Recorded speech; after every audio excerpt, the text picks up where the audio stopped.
She had $47, a daughter burning with fever, and nowhere in the world left to go. But this story does not end in tragedy. It ends with a billionaire on his knees, begging her to stay. Therefore, the question is not whether Megan Masters survives this night. She does.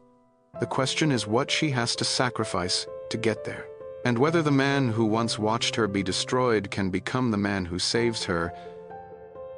Let me tell you how a single mother with holes in her shoes ended up standing in a penthouse, wearing borrowed silk, while the most powerful man in the city confessed that he had been searching for her for 8 years.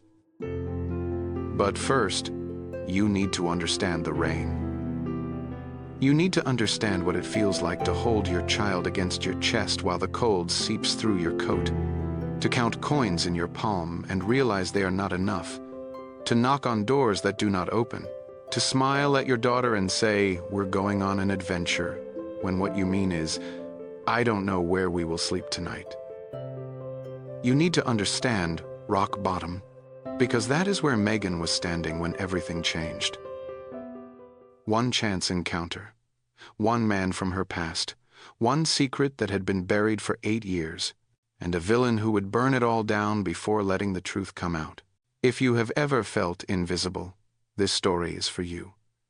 If you have ever loved someone you thought you lost, stay. If you have ever wondered whether the universe rewards those who refuse to give up, you need to hear what happens next. This is not a fairy tale. The ending is not clean, but it is earned, every single moment of it. Now, before we begin, I need to ask you something. If you have ever watched one of these stories and felt something, if you have ever stayed until the end and let the words sit with you, subscribe. Not for me, for the woman who finds this video at 2 in the morning when she needs to believe that her story is not over yet. She needs to know this channel exists, and she will only find it if you help it grow. Do that for her. Now, let us go back to the beginning, to the rain, to the eviction notice, to the night Megan Masters lost everything she had left. The apartment smelled like lavender soap and desperation. Megan moved through the rooms she had called home for 3 years, her hands shaking as she folded clothes into cardboard boxes, the curtains she had sewn herself, the drawings Max had taped to the refrigerator, stick figures with wild hair and crooked smiles, labeled "Me and Mama" in purple crayon, a single wilting flower in a jar on the windowsill, bought last week because Max said it looked lonely at the store. 3 years of building something small and fragile, and theirs. 20 minutes to pack it all. The cardboard scraped against Megan's palms as she worked. Her throat tasted metallic, sharp, the taste of panic swallowed too many times. On the couch, Max sat perfectly still, 8 years old, quiet in the way children become quiet when they understand more than they should. She clutched a stuffed rabbit missing one ear, Mr. Buttons, veteran of 100 imaginary wars, protector of blanket forts and bad dreams. Max watched her mother move, watched her pretend everything was fine, and then she spoke. "Mama, are we going on an adventure?" Megan stopped, turned, forced her mouth into a shape that might pass for a smile. "The biggest one yet, baby." The pounding came then.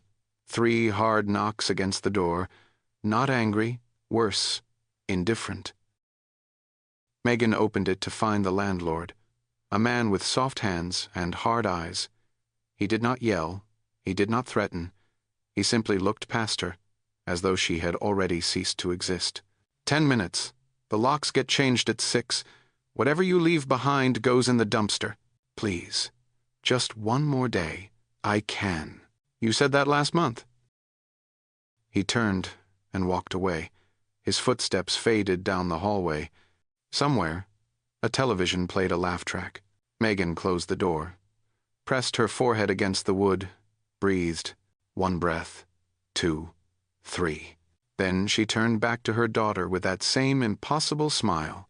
"Okay, sweetheart, adventure time." They stood outside the building at 6:07 p.m. 2 suitcases, 1 backpack. Rain falling in sheets, soaking through their clothes in seconds. Megan looked down at Max's shoes. Worn canvas sneakers with holes near the toes. She watched water seep through, darkening the fabric, pooling around her daughter's small feet.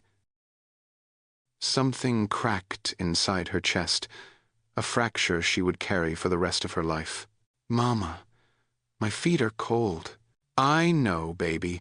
We're going to find somewhere warm. I promise." They walked. The bus station was closed. "Mechanical failure," said the sign taped to the door. The motel 6 blocks away wanted $60 a night. Megan counted her money twice, hoping the numbers would change. They did not. $47. 3 weeks of tips from the diner that had let her go last month. Every cent she had left in the world. She bought Max a hot dog from a street vendor, told her she wasn't hungry, watched her daughter eat, and felt something like gratitude that at least this moment existed.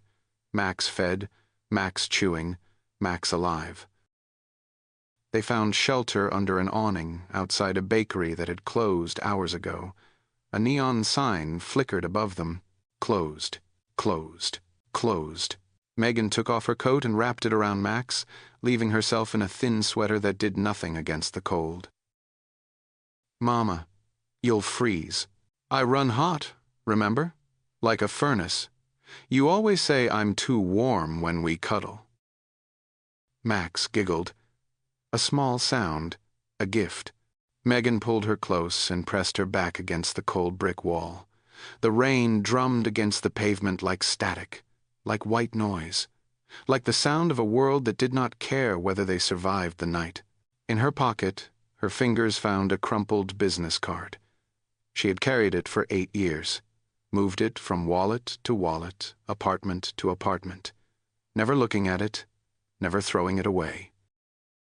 She did not need to look at it now. She knew what it said, and she knew where she would have to go in the morning. Back to the place that had destroyed her. Back to the building where she had been humiliated, accused, dragged out by security while the man she thought she loved watched and did nothing. She had sworn she would never go back. But that was before Max, before the holes in her daughter's shoes, before $47 became the distance between survival and collapse. For Max, she would walk back into her own nightmare. For Max, she would do anything. Morning came gray and merciless. Megan had not slept. She had held Max through the night, watching her daughter's breath rise and fall, counting the hours until the city woke up. At 7, they began walking toward the women's shelter on Maple Street. Megan had been there once before, years ago, when things were bad but not yet impossible. They had helped her then, given her a bed, a meal, a phone number for a job that became the first step back toward stability. They would help her again. They had to. The waiting room was already full when they arrived. Mothers with hollow eyes. Children too still, too quiet, pressed against their mother's legs like shadows afraid of the light. Megan signed in, took a number, waited. An hour passed. Then 2. Finally, a volunteer approached. A young woman with kind eyes and a lanyard around her neck. She knelt down to Max's level first. Always a good sign, Megan thought, when people acknowledged children as human beings. "Hi there. What's your name?" "Max, short for Maxine. But nobody calls me Maxine except when I'm in trouble." The volunteer smiled. "Are you in trouble a lot?" "Only when I put frogs in the bathtub." The volunteer laughed. Then she straightened and looked at Megan, and her expression shifted. Still kind, but something else now. Something that made Megan's stomach tighten. "Can we speak privately for a moment?" They stepped aside. Max stayed in her chair, swinging her legs, humming a song she had learned from a cartoon. "I'm so sorry," the volunteer said. "We're completely full. We've got a waiting list that's 3 weeks out right now. Funding cuts. It's..." She stopped herself, shook her head. I'm sorry. That's not your problem. Your problem is tonight. Is there anywhere else? Another shelter? A program? Anything? I can give you some numbers to call, but honestly, everyone's overwhelmed right now. It's the end of the month. Rent comes due and... Another pause. You know how it is. Megan knew. The volunteer pressed something into her hands. A granola bar, a juice box, and a folded piece of paper with phone numbers written in careful handwriting. I'm sorry, she said again. I really am. Megan thanked her. She meant it. Kindness was still kindness, even when it solved nothing. They walked through the financial district because it was the shortest route to the next shelter on the list. This was a mistake. The towers rose around them like monuments to a world Megan did not belong to. Glass and steel and money, so much money, flowing invisibly through wires and accounts and handshakes she would never be part of. The smell of fresh coffee drifted from a cafe where a single cup cost more than Megan's daily food budget. Through the window, she saw men in tailored suits laughing over laptops. Women in silk blouses checking phones that probably cost more than 3 months of Megan's rent. None of them looked outside. None of them saw her. Max's stomach growled. Mama, can we get hot chocolate? Not right now, sweetheart, but soon, I promise. Another lie. Megan had lost count of how many she had told. A man in a charcoal suit came around the corner, walking fast, phone pressed to his ear. He collided with Megan's shoulder hard enough to knock her bag from her hands. Her belongings scattered across the sidewalk. Diapers, crackers, a worn photograph of Max as a baby. A lipstick she kept even though she never wore it anymore, because it reminded her of a version of herself that used to exist. The man did not stop, did not apologize, did not even look down. He simply kept walking, adjusting his tie, continuing his conversation as though nothing had happened. Megan knelt on the wet pavement, gathering her things. Her vision blurred. She blinked hard. She would not cry. Not here. Not in front of Max. But then Max was kneeling beside her, small hands picking up the photograph, smoothing its bent corner, handing it back to her mother with impossible gentleness. It's okay, Mama. He's just in a hurry. Maybe he's got somewhere important to be. 8 years old. Comforting her mother. Making excuses for a stranger's cruelty. Megan's heart cracked along the same fault line that had fractured the night before. She pulled Max into a hug right there on the sidewalk. Held her so tight it probably hurt. Did not care. I love you, she whispered. I love you so much. I know, Mama. I love you too. Can we get up now? The ground is wet and my knees are cold. Megan laughed. The sound surprised her. It was almost real. She stood, took Max's hand, looked up, and there it was. Cole Enterprises. 52 floors of glass and steel, rising into the gray sky like a dare. Somewhere near the top, in an office she had never been invited to, sat the man who had watched her destruction, the man who had almost kissed her once, at a Christmas party, before pulling away with something like fear in his eyes. The man who did not know she existed anymore, but he would. Soon. Because Megan was out of options. And the only door left to knock on was the one she had sworn she would never approach again. The coffee shop was warm. That was the only reason Megan went inside. Not to buy anything, she could not afford anything, but to use the bathroom, to let Max sit somewhere dry for a few minutes, to pretend, briefly, that they were normal customers doing normal things. The barista was young. 22, maybe 23, purple streaks in her hair, a nose ring that caught the light when she moved. She watched Megan and Max enter, watched them head toward the bathroom, watched them emerge 5 minutes later and hesitate near the door. Megan expected judgment. She had learned to expect it everywhere. Instead, the barista walked over with 2 cups and a muffin on a small tray. "Hey, these got made wrong. Extra syrup or something. They'll just go to waste if nobody takes them." Megan looked at the cups. Hot chocolate. Whipped cream piled high. She looked at the barista.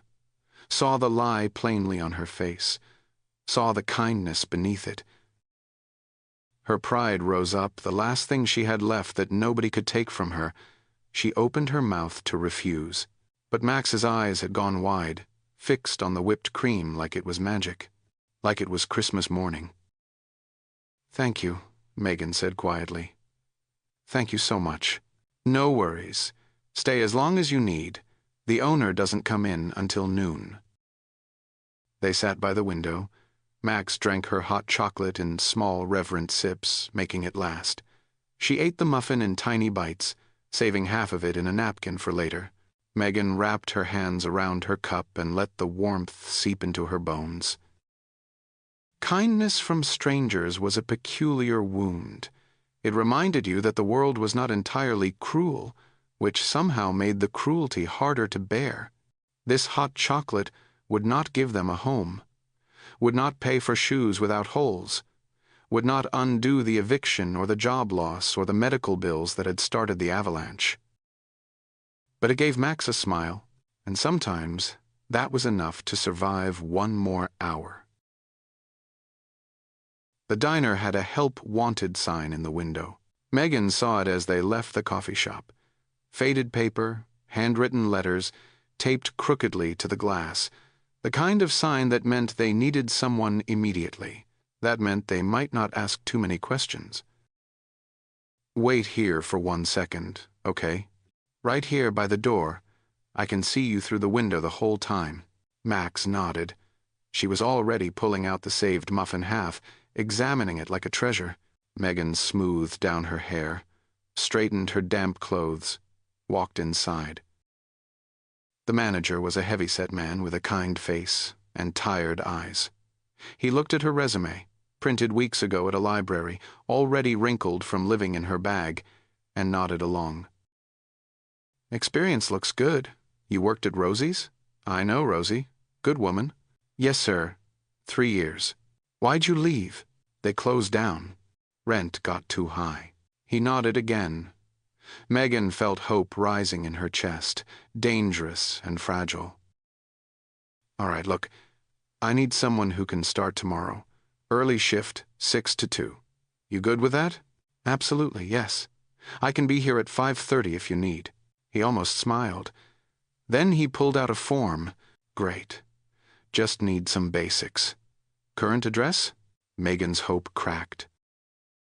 "I'm between places right now. Just temporarily. I'm relocating." His expression shifted. Not cruel, just closed. "Phone number where I can reach you." "My phone is... I'm getting a new one this week. I can give you an email." "References? Someone I can call?" "My previous employer closed down, but I can."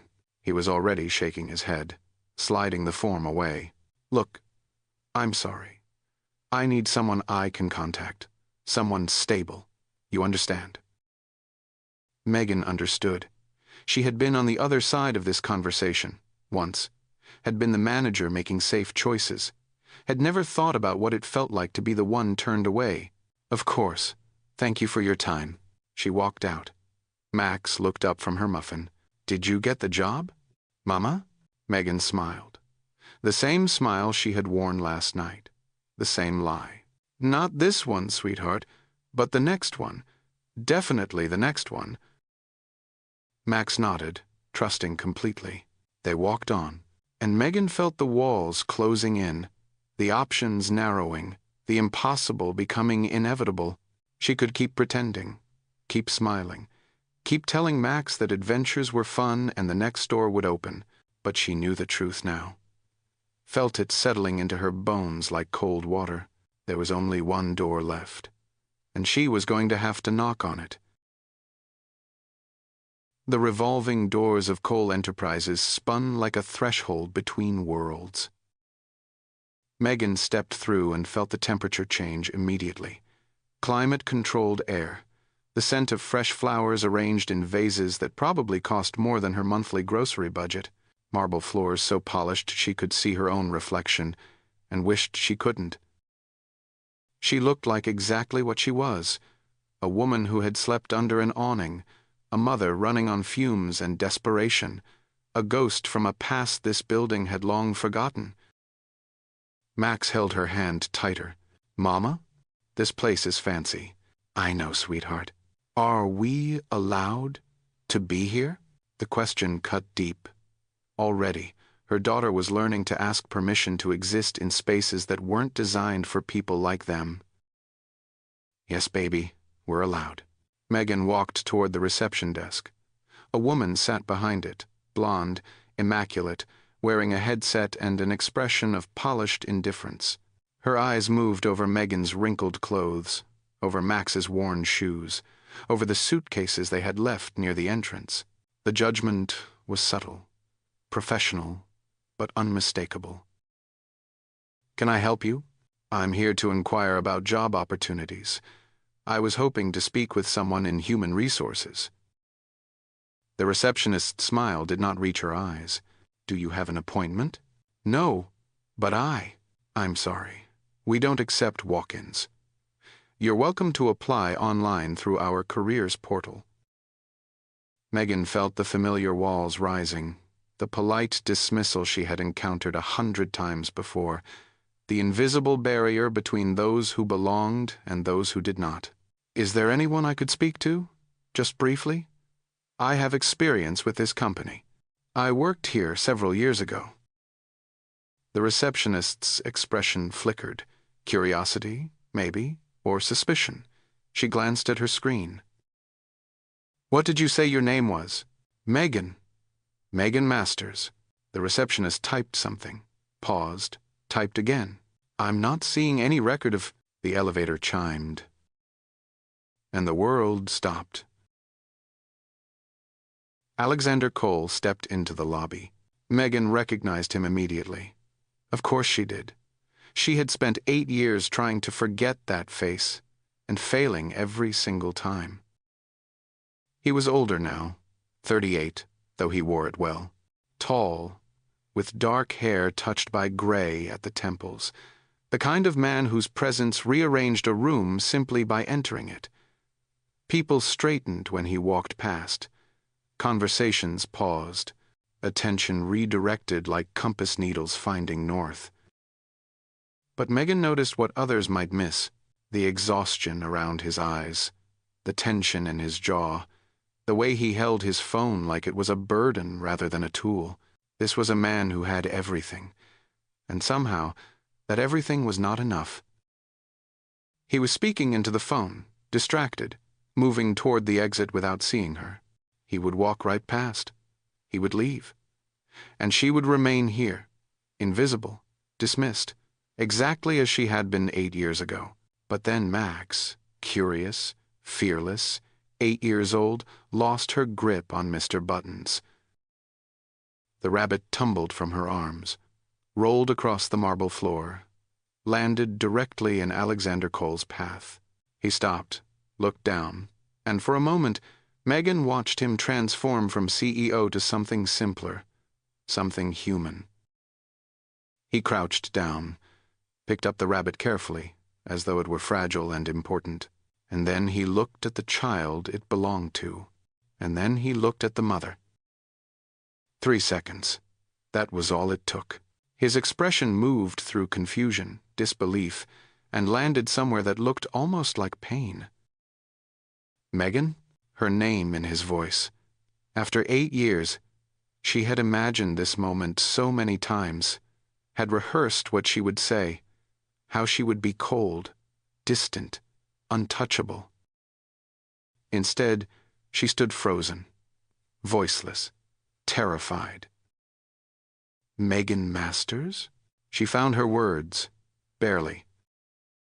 "Hello, Alex." He straightened slowly, still holding the rabbit, his eyes moving between her and Max, trying to assemble pieces of a puzzle he did not have all the parts to. What are you? He stopped, started again.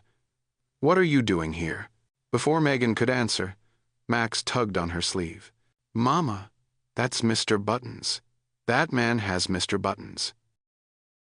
Alex looked down at the rabbit in his hands, then back at Max, and Megan watched something in his face soften, a crack in the armor, a glimpse of the man she had almost loved. He crouched down again, eye level with Max, respectful. This is yours? Yes, he's my protector. He was in a war. He looks very brave. He is. He takes care of me and Mama. Alex's eyes lifted to meet Megan's. The question in them was obvious, the concern even more so. He stood, handed the rabbit back to Max with exaggerated solemnity. Thank you for letting me meet him. Then, to Megan quietly, will you come upstairs? Just to talk, please. Every instinct screamed at her to refuse. This man had watched her be destroyed, had believed lies about her, had let her disappear without a fight. But Max was looking up at her, tired, trusting, hungry in ways that went beyond food, and Megan was out of options. Okay, she said, and she followed him. Now, let me ask you something. Have you ever stood at a crossroads like this? Have you ever had to choose between your pride and your child's survival? Have you ever walked back into a place that broke you, simply because there was nowhere else left to go? If you have, drop a comment below. Tell me about it. Because Megan's story might be fiction, but the struggle is real, and sometimes knowing you are not alone is the only thing that gets you through. If you are watching this, and you have never experienced this kind of desperation, consider yourself blessed. And consider subscribing, because somewhere out there, someone needs to find this video. Someone is sitting in her car right now, or on a park bench, or in a shelter that is full, wondering if anyone understands. She needs to know this story exists. Help her find it.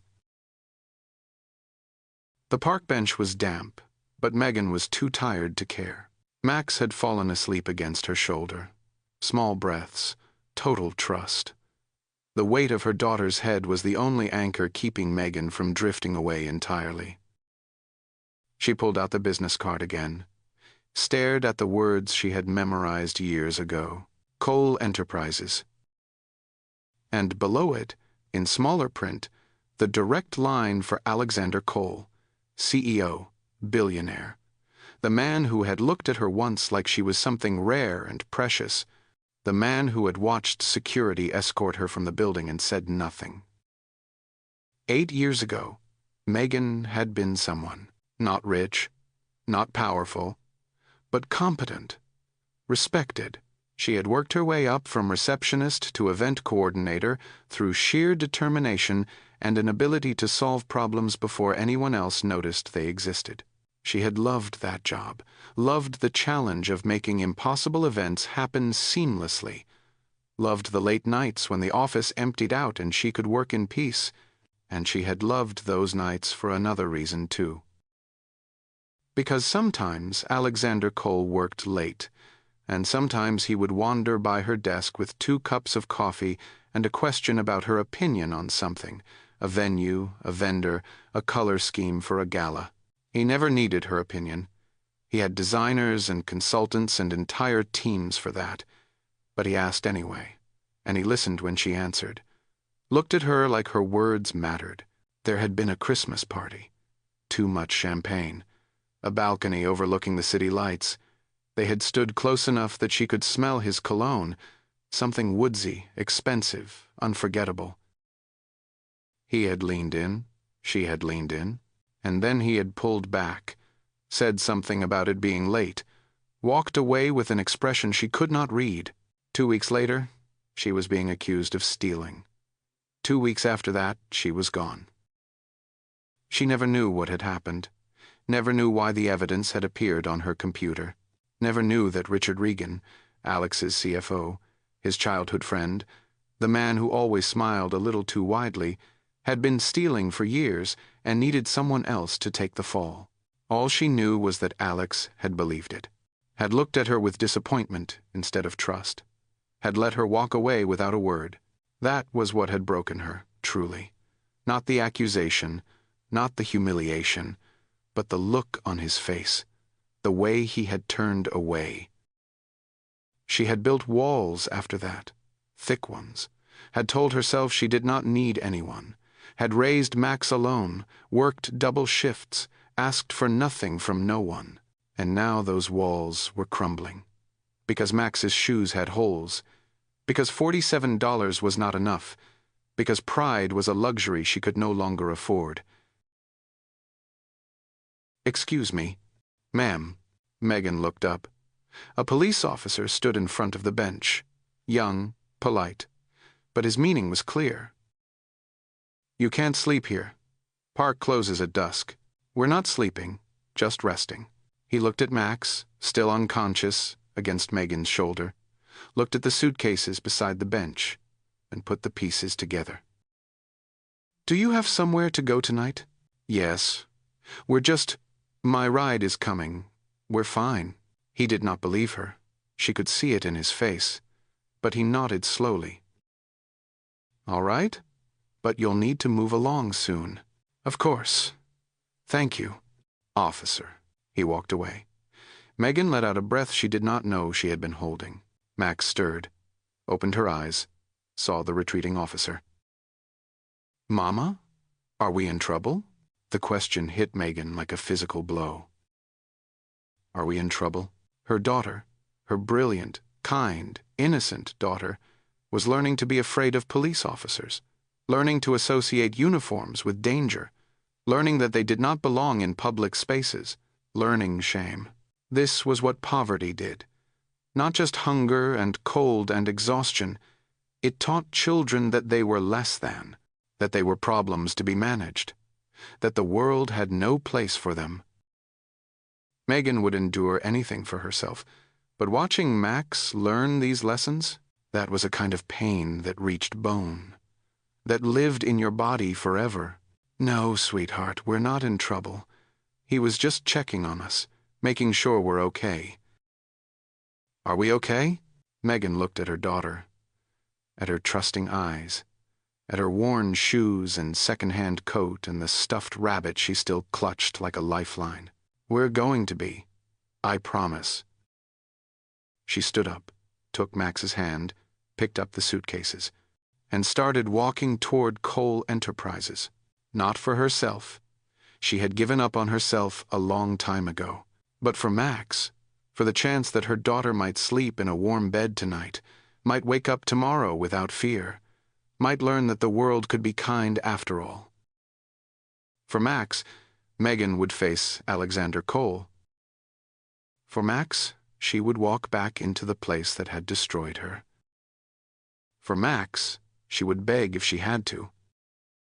The building loomed ahead, glass and steel and money, a monument to everything she was not. But somewhere inside, there was a man who had once looked at her like she mattered. A man who had almost kissed her under Christmas lights. Maybe that man was gone. Maybe he had never existed at all.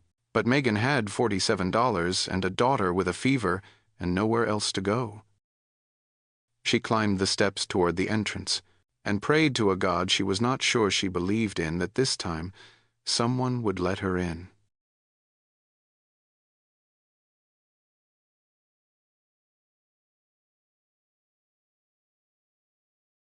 The elevator rose in silence. 52 floors. Megan watched the numbers climb and felt her stomach drop in inverse proportion. Max pressed her face against the glass wall, watching the lobby shrink below them.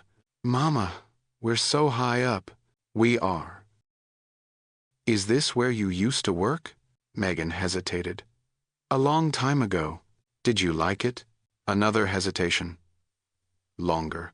"I thought I did." Alex said nothing.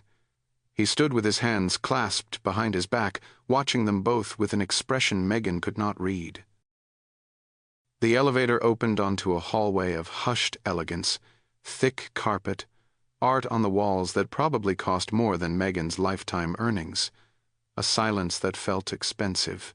His office was at the end of the hall, floor-to-ceiling windows overlooking the city, a desk of dark wood that could have seated 8, and yet the space felt somehow empty, impersonal, like a hotel room no one had ever truly lived in. "Please," Alex said, gesturing toward a sitting area with leather couches. "Make yourselves comfortable." He did not hover, did not press, did not ask the questions that were clearly burning behind his eyes. Instead, he walked to a small refrigerator hidden in a cabinet and retrieved water bottles, juice boxes, and a container of mixed fruit. "For you," he said to Max, placing the food on the coffee table. "If you're hungry." Max looked at Megan. Megan nodded. And Max fell upon the fruit like she had not eaten in days. Because she hadn't. Not really. Not enough. Alex watched this. His jaw tightened, but he said nothing. He found paper and crayons in a drawer, perhaps left from some previous meeting involving clients with children, and set them before Max. "Would you like to draw while your mother and I talk?" Max nodded, already reaching for the purple crayon. And then Alex turned to Megan. They moved to the far side of the office, near the windows, close enough to watch Max, but far enough for private conversation. For a long moment, neither of them spoke.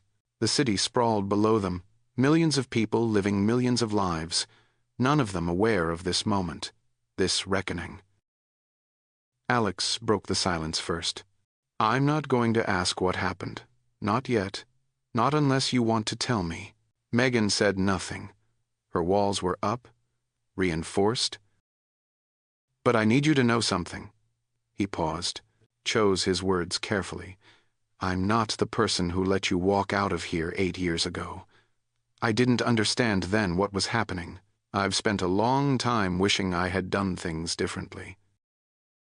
Megan's voice came out harder than she intended. "Wishing doesn't change anything. No, it doesn't. But actions might." He turned to face her fully, and Megan saw something in his eyes she had not expected. Not pity, something closer to regret, to recognition. "I didn't come here for charity," she said. "I came because I'm not offering charity." The interruption startled her. "I'm offering a job," he continued, "a real one. The company is launching a community outreach program, new initiative. We need someone who understands struggle, someone who has lived it, someone who can connect with people in ways that consultants and executives cannot." Megan stared at him. "You're serious? Completely? The position is real, the salary is fair, and there is temporary housing available through a corporate partnership we have with a residential development company. It's meant for employees who are relocating. You would qualify." He laid it all out simply. No strings attached. No undertone of rescue or dependency. He was offering her a way to say yes without feeling small. And that, more than the job, more than the housing, was what made Megan's throat tighten. "Why?" she asked. "Why what? Why are you doing this? After everything that happened?" Alex was quiet for a moment. When he spoke, his voice was lower, more honest. "Because I was wrong about you. I don't know how yet. I don't have proof yet. But I have spent 8 years with a feeling in my gut that I made a mistake, that I let someone, slip away because I believed what was easy instead of what was true. And because your daughter is eating fruit like it's the first meal she's had in days, and I cannot stand here and do nothing about that." Megan felt tears prick at her eyes. She blinked them back. She had not cried in years. She would not start now. "This isn't about saving you," Alex added. You don't need saving. You've survived 8 years on your own. You raised that little girl into someone who offers comfort to strangers and names her rabbit Mr. Buttons. You don't need me." He met her eyes. "But maybe you could use a door that actually opens." She said yes, not because she trusted him. Trust was a luxury she had abandoned long ago. She said yes because Max deserved a bed, because holes in shoes could become holes in futures, because sometimes survival meant accepting help from the last person you ever wanted to need. She said yes with her eyes open, with her walls intact, with her heart locked behind barricades that one conversation could not breach. But she said yes, and somewhere deep inside, in a place she refused to acknowledge, something sparked to life, something that felt dangerously like hope. The apartment was small, but it was clean. Megan stood in the doorway, watching Max bounce on the bed, a real bed, with clean sheets and pillows that did not smell like mildew. "Mama, Mama, look, it bounces!" "I see, baby. I see." Max's laughter filled the room like sunlight, like music, like everything Megan had been fighting for, condensed into a single sound. That night, Megan lay awake long after Max had fallen asleep. She stared at the ceiling and catalogued the changes in their circumstances. A roof, a door with a lock, hot water, a refrigerator that hummed quietly in the corner, already stocked with basics that someone, she suspected she knew who, had arranged. It felt like a dream, the kind you wake from and find yourself back on a park bench, cold and alone. But morning came, and the apartment was still there, and Max woke up without fear in her eyes, and Megan began to rebuild, again. The first weeks were a blur of adjustment.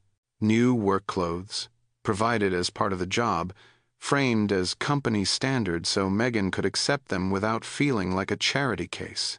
She looked at herself in the mirror that first morning and almost did not recognize the woman staring back. She looked like someone who belonged somewhere.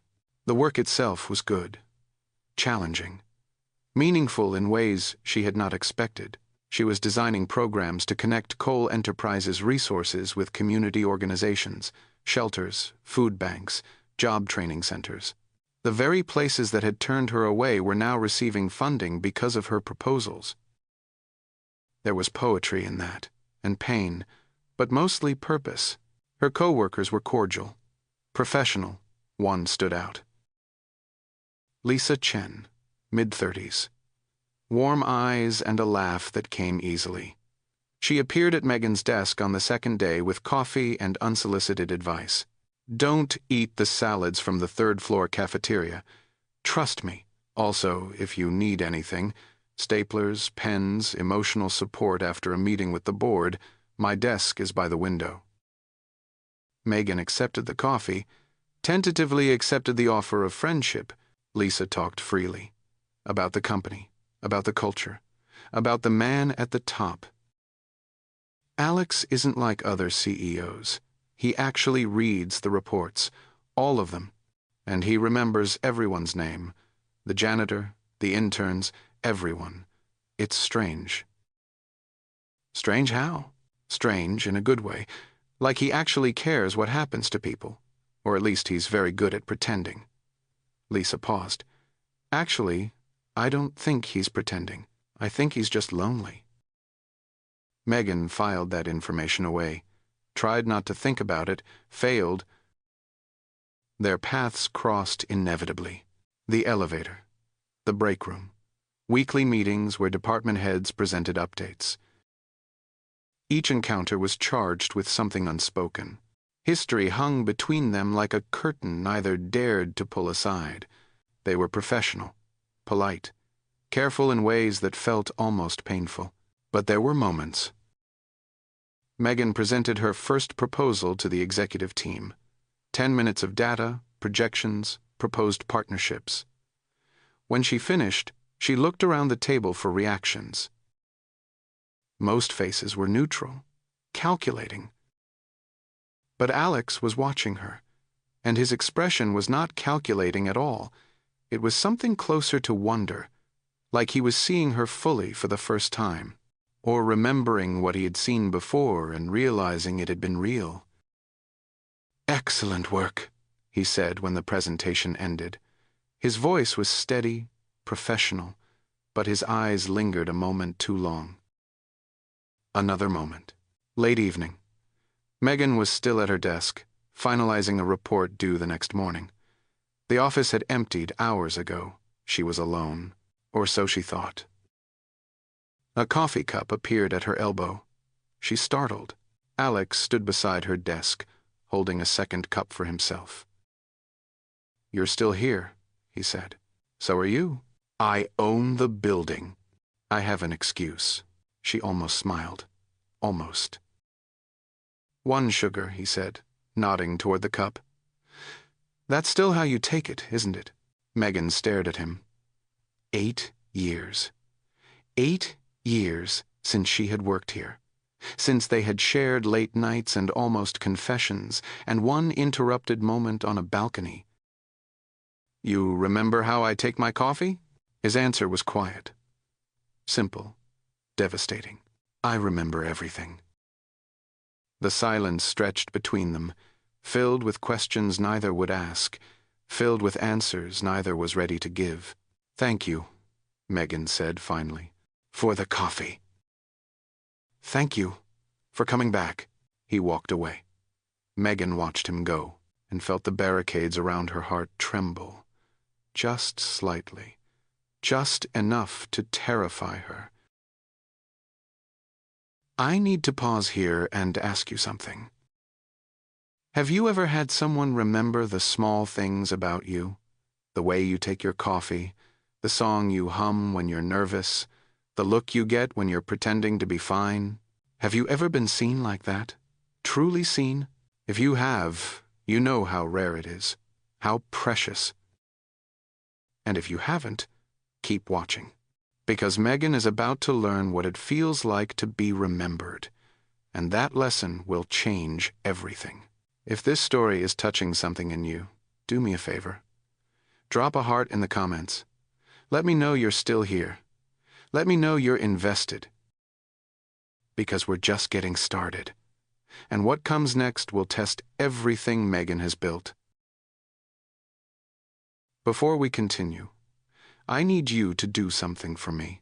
If Megan's story matters to you, if you care about what happens next, subscribe to this channel right now. Not later, not tomorrow, now. Because every time you subscribe, you tell the algorithm that stories like this deserve to be seen. You help another woman find this video when she needs it most. You become part of something bigger than yourself. And if you scroll past without subscribing, you will wonder, weeks from now, how this story ended. You will search for it and maybe not find it, and you will wish you had just clicked that button when you had the chance. Don't let that happen. Subscribe, hit the notification bell, and I will see you in this next part, where Richard makes his move, and everything Megan has rebuilt begins to crumble. The charity literacy event was Max's idea. Not directly, but when Megan mentioned that Cole Enterprises sponsored children's reading programs, Max's eyes had lit up like fireworks. "Can I go? Please, Mama? Please?" Megan had hesitated. These events were for donors, executives, people with last names that appeared on buildings. But the event coordinator, a young woman who seemed perpetually overwhelmed, had assured her that children were welcome, encouraged even. It was about literacy, after all. So Megan brought Max. And Max, being Max, immediately found the most interesting person in the room. Alex was standing near the refreshment table, looking deeply uncomfortable. A cluster of donors surrounded him, laughing at something he had said. His smile was polite but strained. He was, Megan realized, not very good at this, at the performance of wealth, at the small talk and the flattery and the endless networking. He caught her eye across the room. Something passed between them. Recognition, maybe, or relief. Then Max broke away from Megan's hand and marched directly toward him. Max. Too late. Her daughter was already standing at Alex's elbow, looking up at him with the fearless curiosity of childhood. "Excuse me, are you Mama's boss?" The donors went silent. Alex looked down at this small intruder with an expression that might have been amusement. "I suppose I am." "She says you're complicated. What does that mean?" Megan felt her face flush. She hurried over, an apology already forming, but Alex was crouching down, eye level, the same respectful posture he had used in the lobby that first day. "It means your mother is very wise." Max considered this. "I think you're nice. You picked up Mr. Buttons.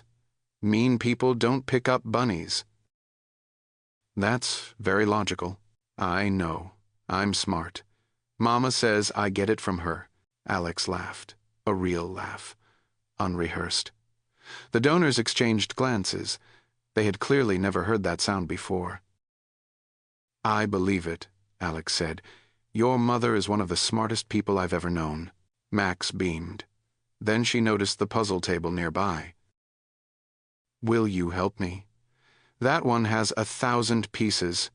I can't do it alone." Alex glanced at Megan. She saw the question in his eyes. "Is this okay?" She nodded. "Barely."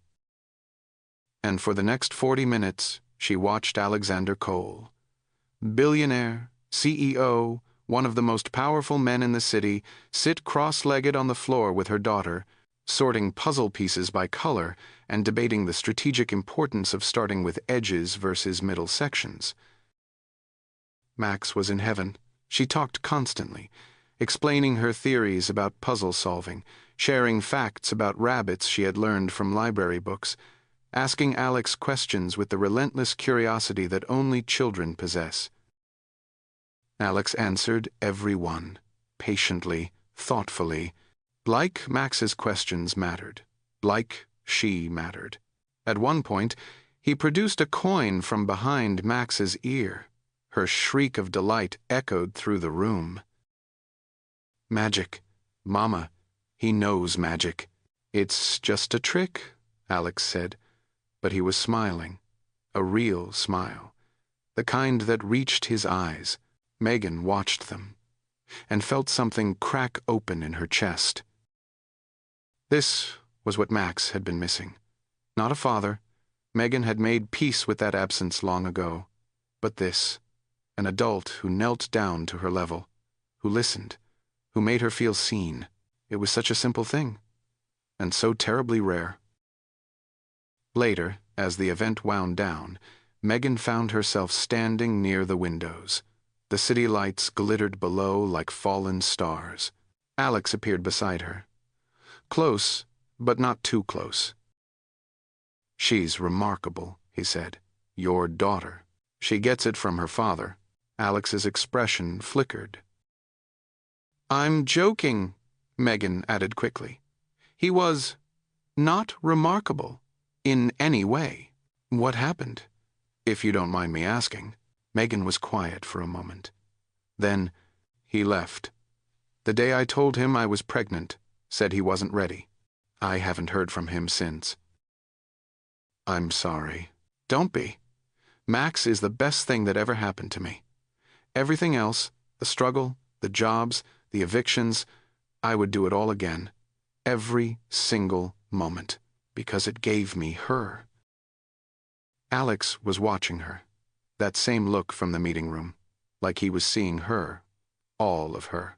"I believe you," he said quietly. They stood in silence. The city hummed below them. "Alex." "Yes? Why are you doing this? Really?" He turned to face her. The city lights caught his profile, sharpened it, made him look both older and younger somehow. "Do you want the professional answer or the honest one?" "The honest one." He was quiet for a long moment. When he spoke, his voice was lower, more vulnerable than she had ever heard it. "Because I made a mistake 8 years ago, a terrible one. I believed something about you that was wrong. I let you walk away, and I have thought about that moment. About you almost every day since." Megan's breath caught.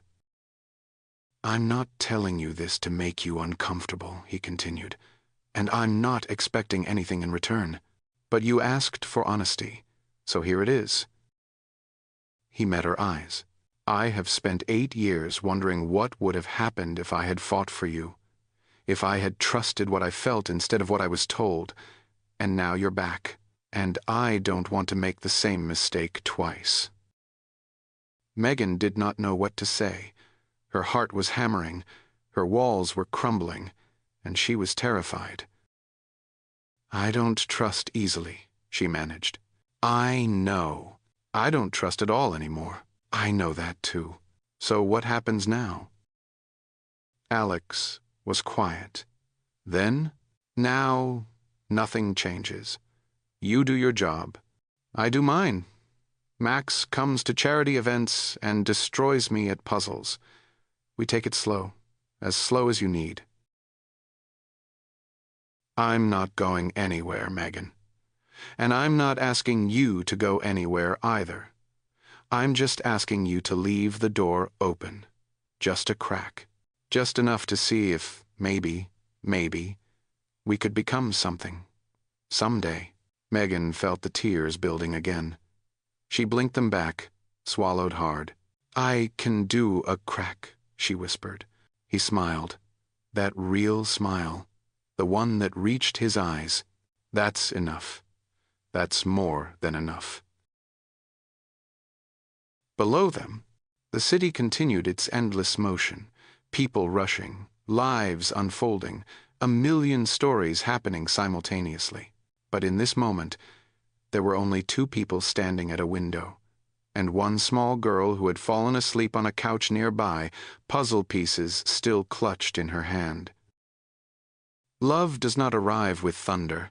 It arrives with coffee remembered, with schedules rearranged, with a man kneeling on the floor to teach magic tricks to a child who is not his.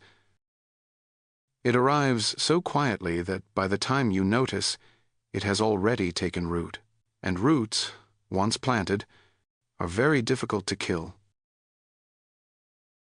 But roots grow in soil, and Megan's soil was built on secrets. There were things Alex did not know, things Megan did not know, truths buried so deep that even sunlight could not reach them. And there was a man watching from the shadows, a man with a polished smile and cold eyes, a man who had destroyed Megan once before and would not hesitate to do it again.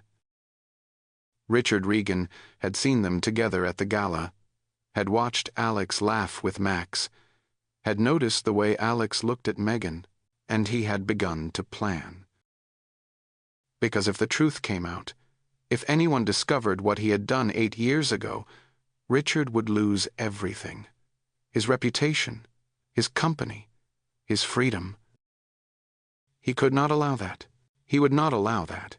And if Megan Masters had to be destroyed again to protect himself? Well, he had done it once. He could do it again. The hallway was empty when Richard approached her. Megan had stopped near the water cooler, heart pounding, hands trembling. She had hoped, prayed that he would walk past, that he would pretend not to recognize her, that whatever fragile piece she had built could remain intact. But Richard Regan had never been the type to leave loose ends. Megan Masters, his voice was silk, smooth and suffocating. "It's been a long time." Megan forced herself to meet his eyes, to stand straight, to not show fear. "Richard, I have to say, I'm impressed. Coming back here after everything that happened, that takes courage. Or desperation." He tilted his head. "Which is it for you, I wonder?" "I'm just here to work." "Are you?" "Because it looks like you're here to get close to Alex, to finish what you started 8 years ago." Megan felt ice spreading through her veins. "I never started anything. You know that." Richard's smile vanished. What replaced it was worse, honest, cruel. "What I know," he said quietly, "is that you stumbled onto something you shouldn't have, and you were too stupid to keep your mouth shut about it." Megan's breath caught. "Yeah, I remember exactly what happened. You came to me with your little questions about the accounting discrepancies. Thought you were being helpful." He laughed. A cold, hollow sound. "You have no idea how close you came to ruining everything. You were stealing. I was surviving. Building a future. Taking what I deserved from a company that would have been nothing without me." His voice hardened. "And you almost destroyed that. So I removed you, cleanly, efficiently, and I will do it again if I have to." Megan felt the walls closing in. But she held her ground. "Alex will find out, eventually. The truth, always. The truth is, whatever I say it is." Richard stepped closer, too close. His voice dropped to a whisper. "Listen carefully, Megan. I have friends everywhere, in the press, in family services, in places you can't even imagine. If you say one word to Alex about the past, if you even hint at what really happened, I will destroy you again." His eyes flicked downward, toward her phone, toward the photo of Max that served as her lock screen.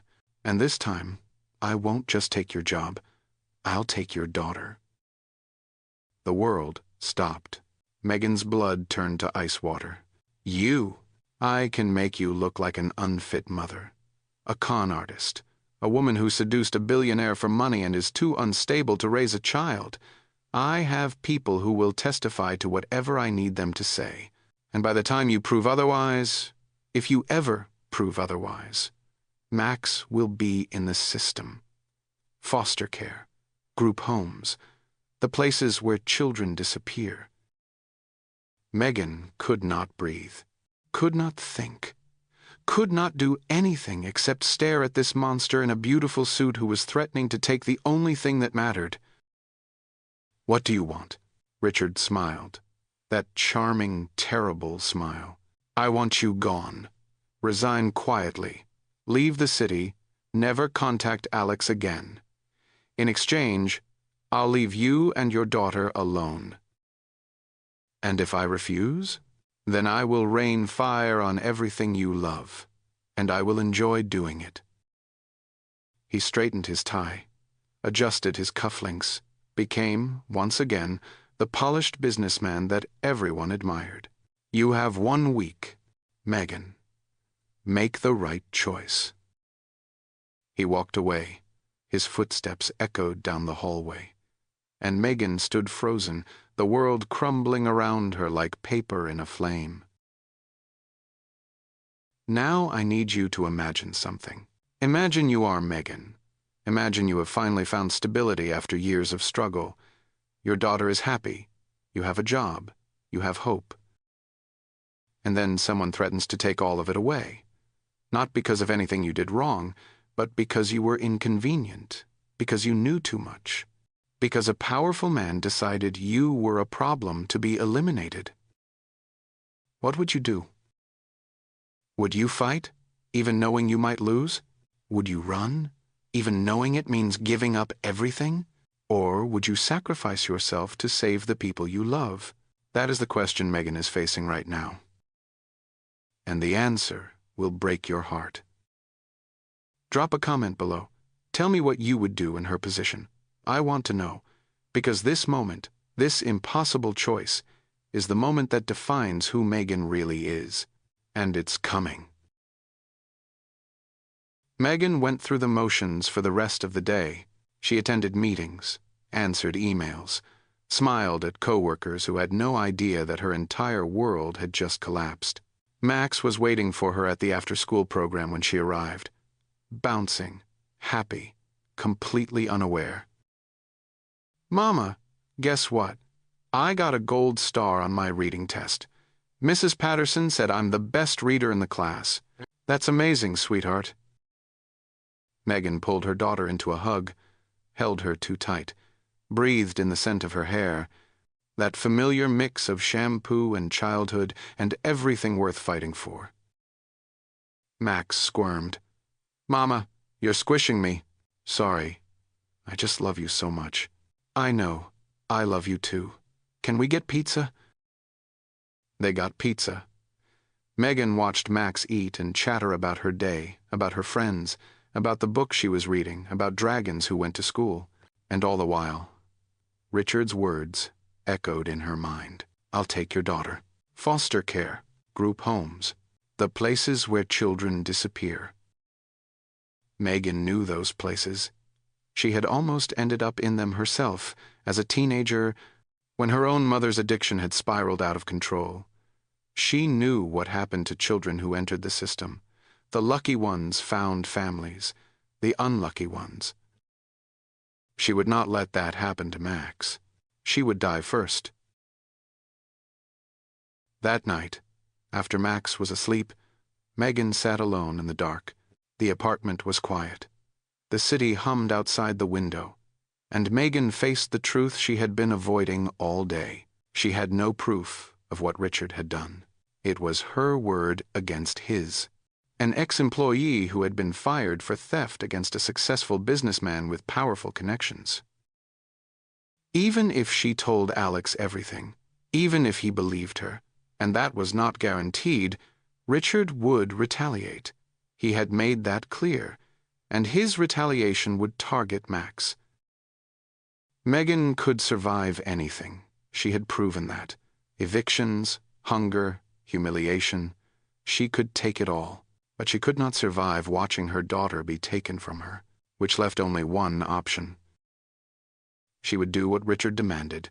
She would resign. She would leave. She would disappear again, just as she had 8 years ago. But this time, she would do it strategically. She would write a letter. Not a resignation letter, something bigger. A public confession taking all the blame for the original theft. Admitting to targeting Alex. Making herself the villain so completely that Richard would have no reason to pursue her further. And she would leave Max with the one person who had the resources, the power, and she believed, the heart to protect her. Alex. He would hate Megan after this. He would believe every terrible thing she wrote about herself. But he would take care of Max. She was certain of it. She had seen the way he looked at her daughter. The patience, the tenderness. Max would be safe. That was all that mattered. Megan pulled out paper and a pen. Her hands were steady. Her heart was breaking. "Dear Alex," she began, "by the time you read this, I will be gone. I need you to understand that everything Richard said about me was true. I came back to target you. I used my daughter to get close to you. I am not the woman you thought I was." The lies tasted like poison, but she kept writing. "I am sorry for deceiving you, but I am not sorry for the time Max spent with you. You showed her what a good man looks like.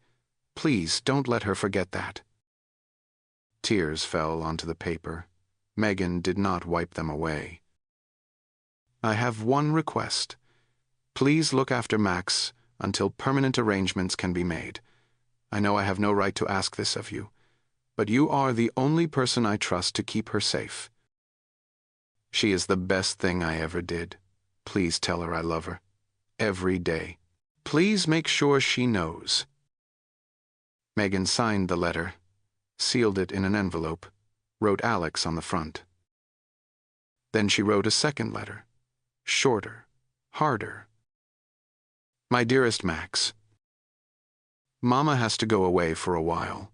This is not because of anything you did wrong. You are perfect. You have always been perfect.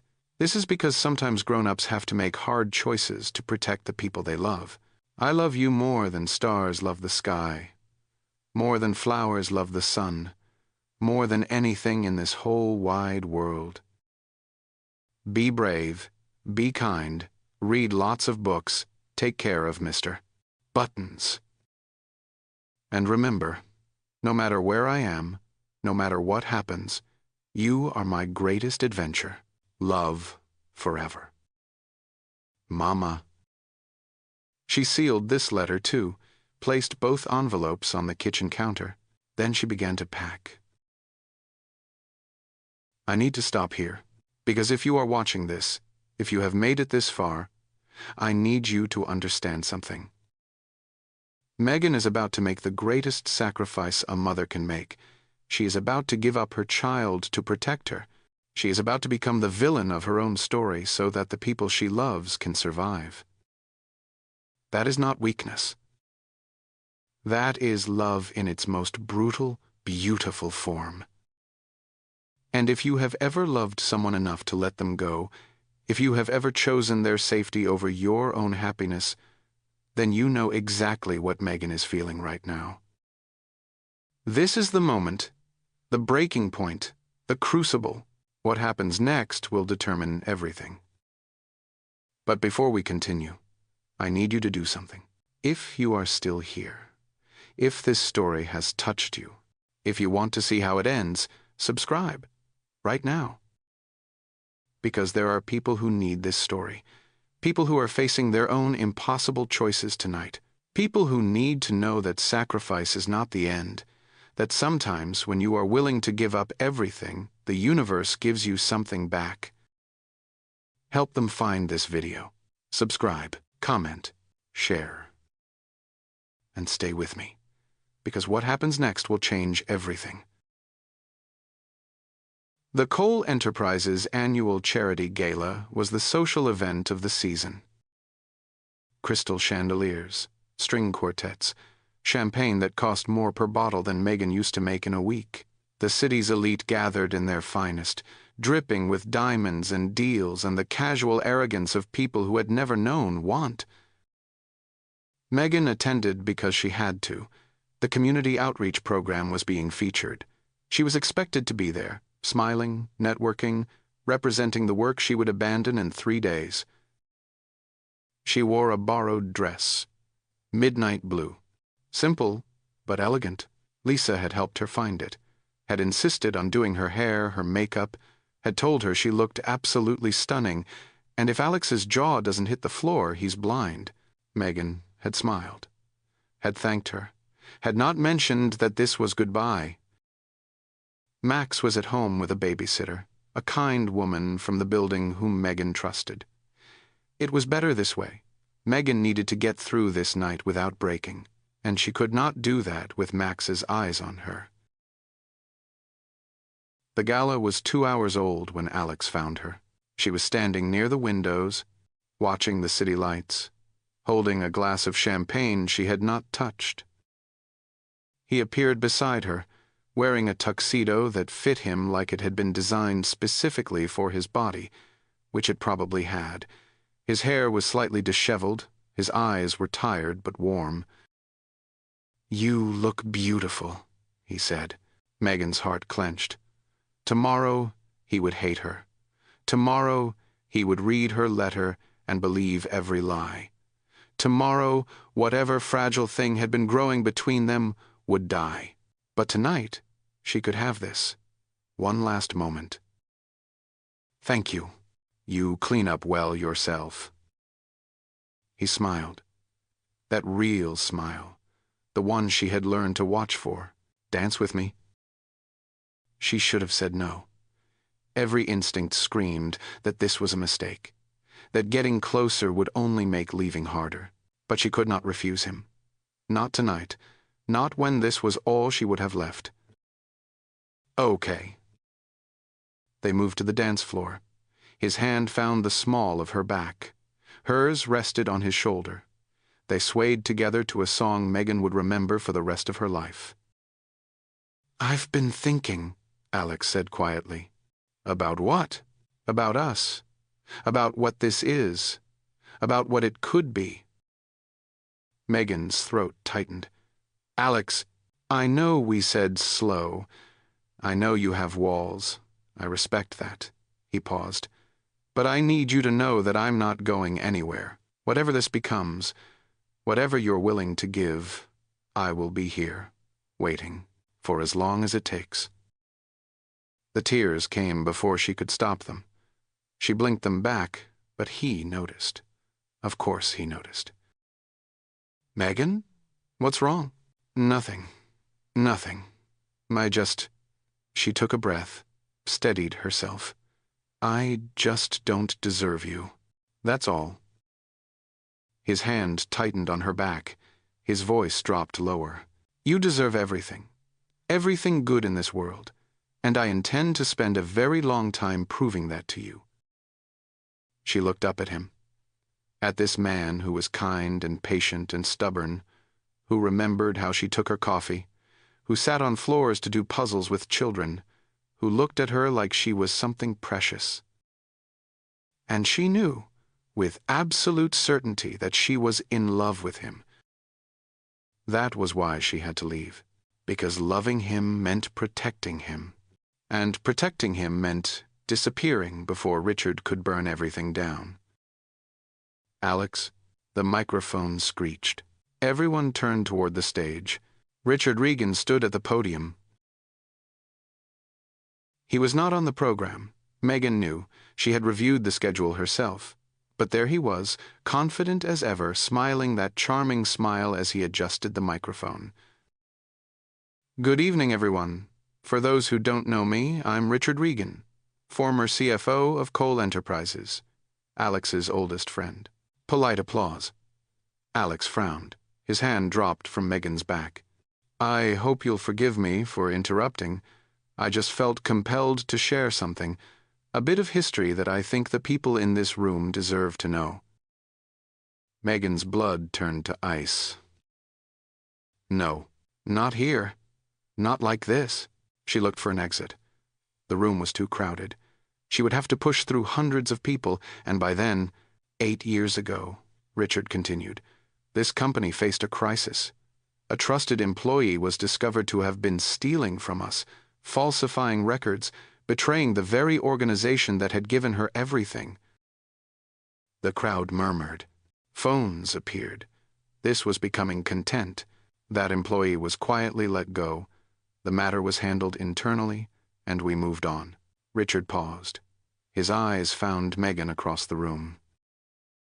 "But recently I learned something troubling. That same employee is back, working here again, close to our dear friend Alex Cole." More murmurs. Heads turned.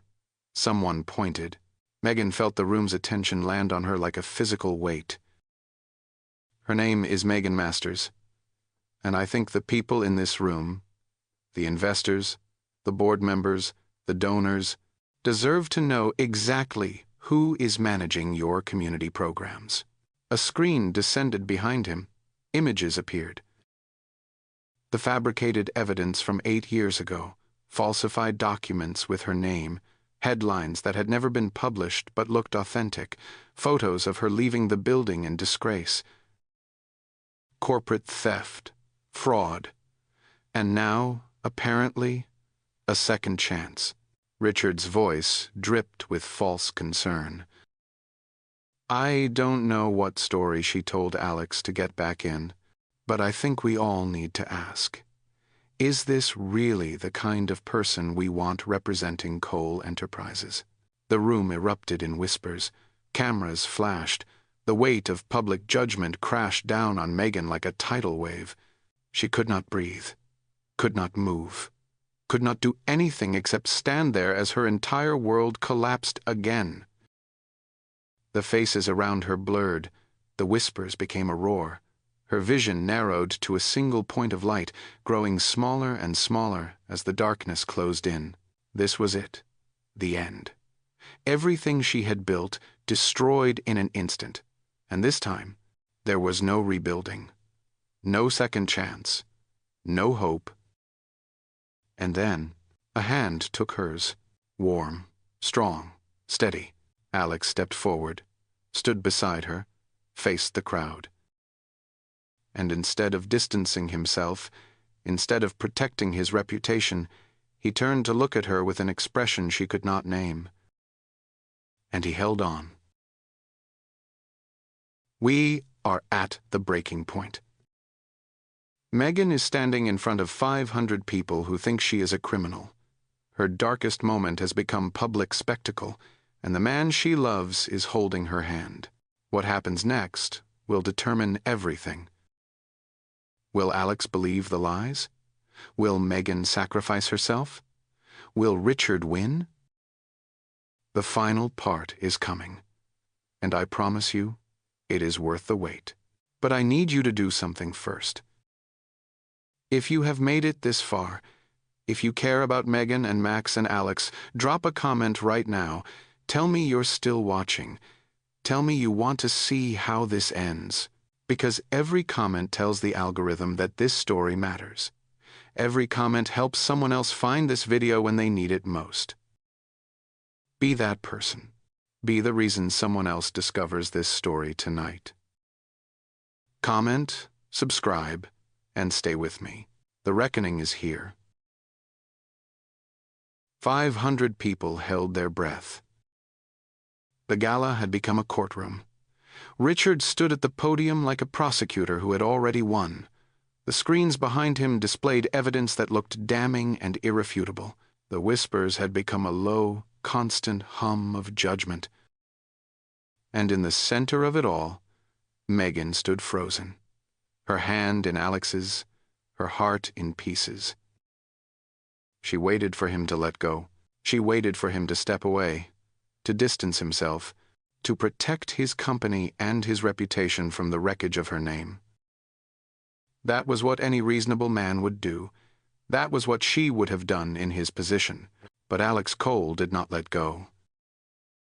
Instead, he stepped forward, toward the stage, toward Richard, toward the 500 faces that were watching, waiting, recording. "May I?"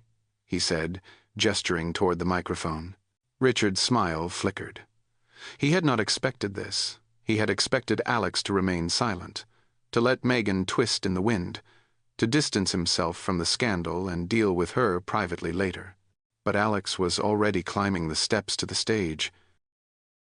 "Of course," Richard said, recovering quickly. "By all means." He stepped aside. Alex took the microphone. The room went silent, truly silent, the kind of silence that precedes earthquakes. Alex looked out at the crowd, his investors, his board members, his employees, the press, the donors, the people who controlled billions of dollars and countless careers. And then he spoke. 8 years ago, a woman was fired from this company. She was accused of theft. The evidence seemed clear. I believed it. I let her walk away without a fight. He paused. I was wrong.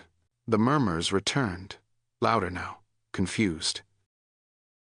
I don't have all the answers yet, but I have spent the last several months quietly investigating what really happened 8 years ago, and what I have found suggests that Megan Masters was framed, that she was the victim of a crime, not the perpetrator of one. Richard's face went pale. The investigation is ongoing. I cannot share details publicly yet, but I can tell you this. I believe in Megan Masters. I believe in her integrity.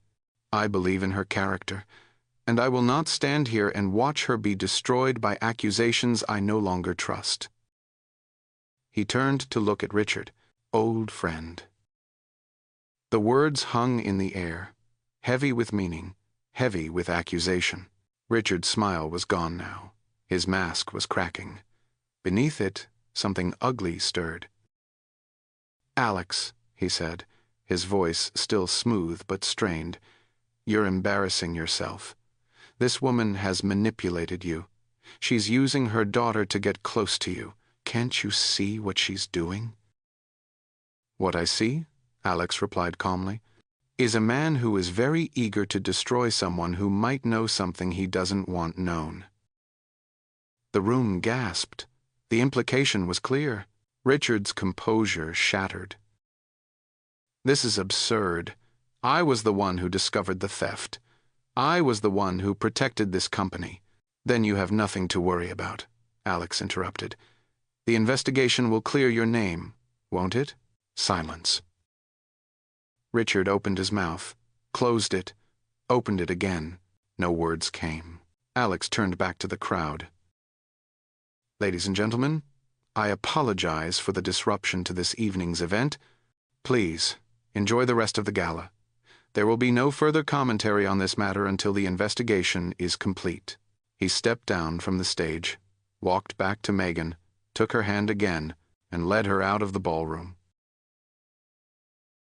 The hallway was quiet. Their footsteps echoed against the marble floors. Megan was trembling.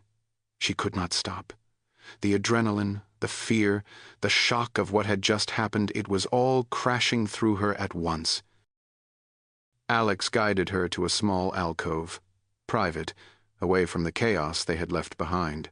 "Breathe," he said quietly. "Just breathe." "You didn't have to do that." "Yes, I did." "Your reputation, the company. Richard has connections everywhere." "I don't care." The words were simple, absolute. They stopped her, spiral cold. "You should care," she whispered. "This could destroy everything you've built." Alex looked at her, really looked at her, and when he spoke, his voice was raw with something she had never heard from him before. "I let you go once. I watched you walk out of this building, and I said nothing. I believed lies about you because believing them was easier than fighting for the truth." He stepped closer. "I have regretted that moment every single day for 8 years. Every single day." His hand found her face, gentle, reverent. "I will not make that mistake again. I don't care what it costs. I don't care what Richard does. I am not letting you go. Not this time." Megan's tears fell freely now. She did not try to stop them. "I was going to leave," she admitted. "I wrote a letter, taking all the blame, asking you to take care of Max. I was going to disappear so Richard would leave you alone." Alex's expression flickered with pain. "You would have done that? Sacrificed yourself? For you, for Max, in a heartbeat?" He pulled her close, held her against his chest. She could hear his heart beating fast, strong, steady. "You're not going anywhere," he said into her hair. "Do you understand? We face this together. Whatever comes, together." Megan closed her eyes. Together.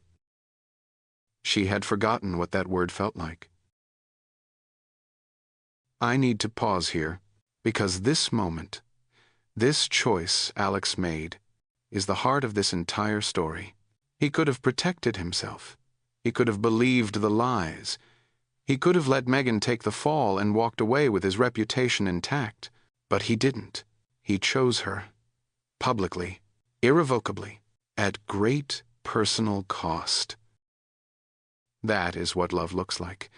Not grand gestures and perfect moments, but standing beside someone when the whole world is telling you to run. Have you ever had someone choose you like that? Someone who stood by you when it would have been easier to walk away? If you have, you know how rare it is, how precious. And if you haven't, don't stop looking, because people like that exist, and you deserve one. Drop a comment below. Tell me about a time someone chose you when they didn't have to, or tell me about a time you chose someone else. I want to hear your stories, because they matter. You matter.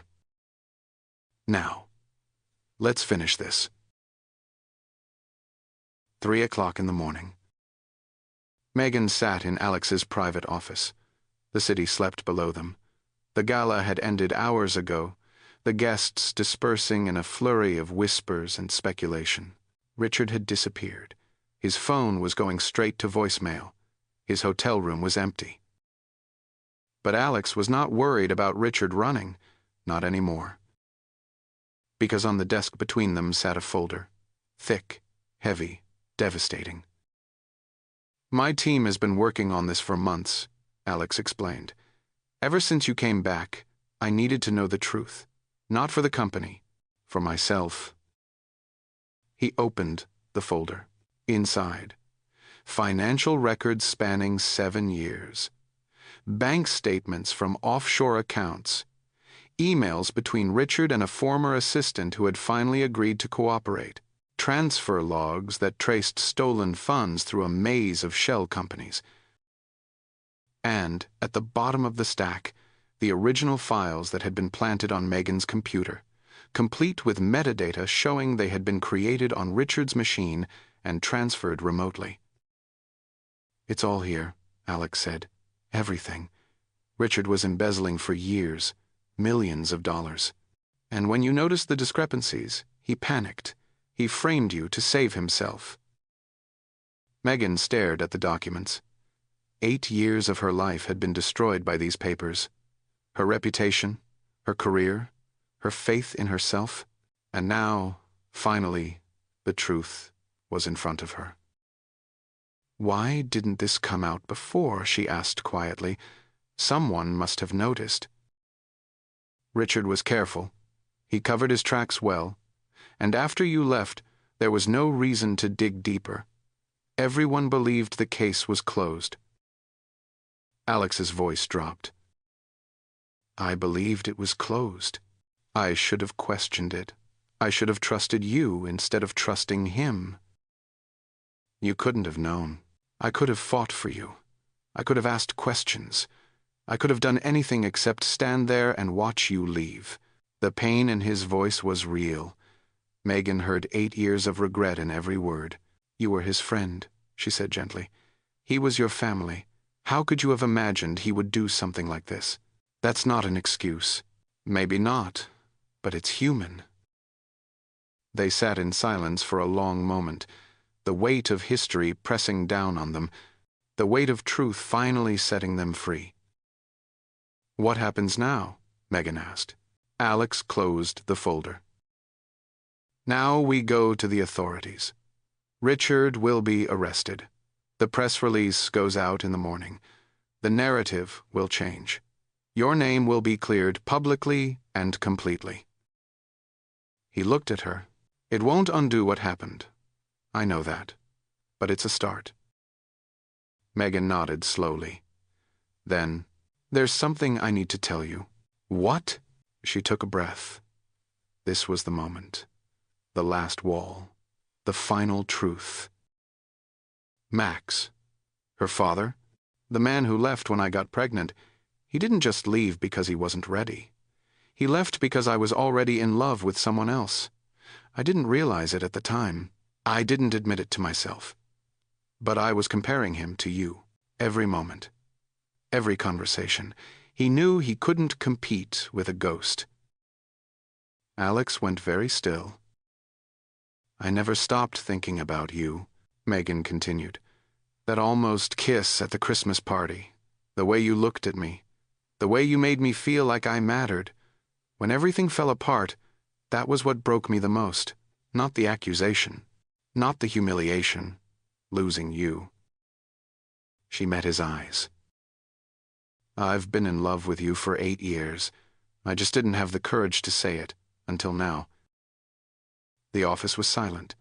The city hummed below.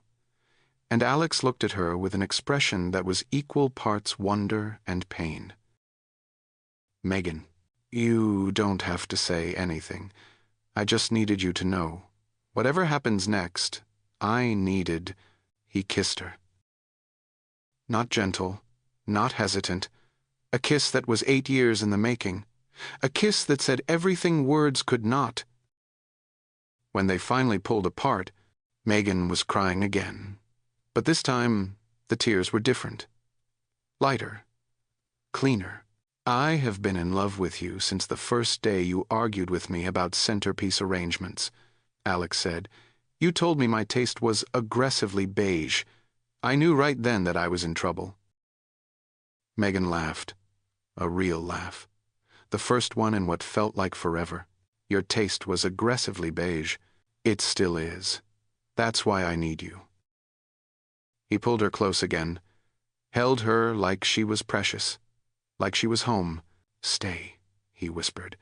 "Not just for Max, not just for the job. Stay for us. For whatever this becomes, I'm scared. So am I. I don't know how to trust anymore. Then we'll learn together, slowly, one day at a time. Megan closed her eyes. Let herself be held. Let herself believe, for the first time in 8 years, that maybe, good things could happen to her too. Okay, she whispered. Okay, I'll stay. The pancakes were burned. Alex stared at the blackened circles in the pan with an expression of genuine betrayal. How is this possible? I followed the recipe exactly. Max giggled from her seat at the kitchen table. You forgot to flip them, silly. I was flipping them. You were flipping them wrong. Megan leaned against the doorframe, watching them with a smile that reached all the way to her soul. 3 months had passed since the gala, 3 months since Richard's arrest, 3 months since Megan's name had been cleared in every newspaper, every business journal, every corner of the internet that had once condemned her. Richard was awaiting trial. The evidence was overwhelming. His former assistant had testified. His offshore accounts had been frozen. He would spend years in prison. It would not give Megan back the 8 years she had lost, but it was something. It was justice, and more importantly, it was over. The apartment was still small. Megan had insisted on staying here, at least for now. Max needs stability, she had explained. Too much change too fast isn't good for her. Alex had understood, had respected the boundary, had shown up anyway with groceries, with puzzle books, with his terrible cooking and his patient presence. They were taking it slow, learning each other, building something real instead of rushing towards something fragile. Max adored him. That had been clear from the beginning. But over the past 3 months, it had deepened into something more. Alex helped with homework, attended soccer games, read bedtime stories in voices that made Max laugh until she couldn't breathe. He never tried to replace Max's absent father. He simply showed up, consistently, reliably, lovingly. That was enough. That was everything. Mama, tell him he's doing it wrong. You're doing it wrong, Megan said obediently. Alex threw a dish towel at her. She caught it, laughing. Traitor, I thought you were on my side. I'm on the side of edible breakfast. Max slid off her chair and marched to the stove. Move. Let me show you. Alex stepped aside with exaggerated deference. Yes, chef. Max took the spatula, flipped a pancake with the confidence of someone who had been making them with her mother since she could stand on a step-stool. See? Like that. I see. I have been humbled by an 8-year-old. I'm almost 9. I have been humbled by an almost 9-year-old. Max grinned. That gap-toothed, fearless grin that made Megan's heart swell every single time. This was what she had been fighting for. This moment, this kitchen, this strange, beautiful family that had assembled itself from wreckage and hope. Later that evening, after Max was asleep, Megan stood on the small balcony. The city lights spread out below her like a scattered jewelry box. Alex joined her, stood beside her, close enough that their shoulders touched. I used to think asking for help was the same as giving up, Megan said quietly. I thought I had to carry everything alone, that needing someone made me weak.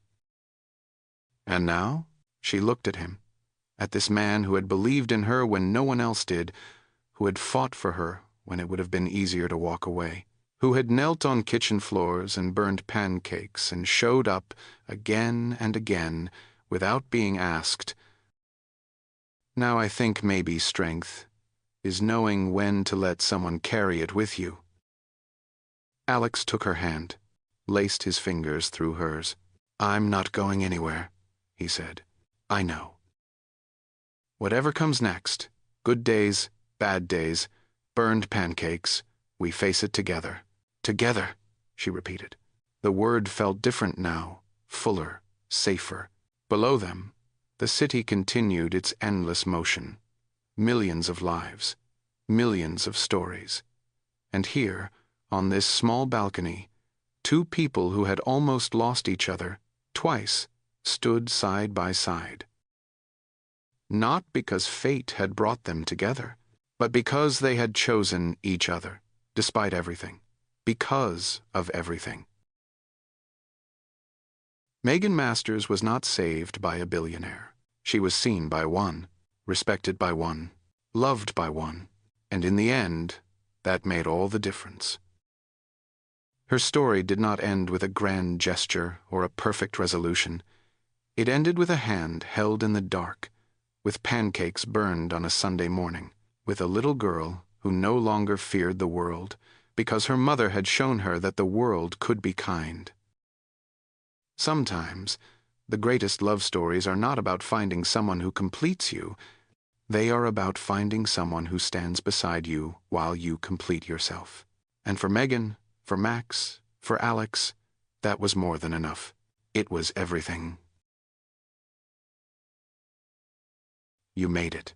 You stayed with me through every moment of Megan's journey, through the rain and the eviction and the shelter that had no room, through the lobby and the rescue and the slow, careful building of trust, through Richard's cruelty and the gala and the moment when everything fell apart, and through the reckoning, the truth, the love that survived it all. Thank you for being here. I mean that. This story would not exist without you, without the person watching right now, wherever you are, whatever you're going through. Maybe you found this video because you needed it. Maybe you needed to believe that good things can happen to people who have been broken, that love can find you even when you've stopped looking, that children can thrive even when the world seems stacked against them. If that's you, I see you. I believe in you, and I hope Megan's story gave you something to hold on to tonight.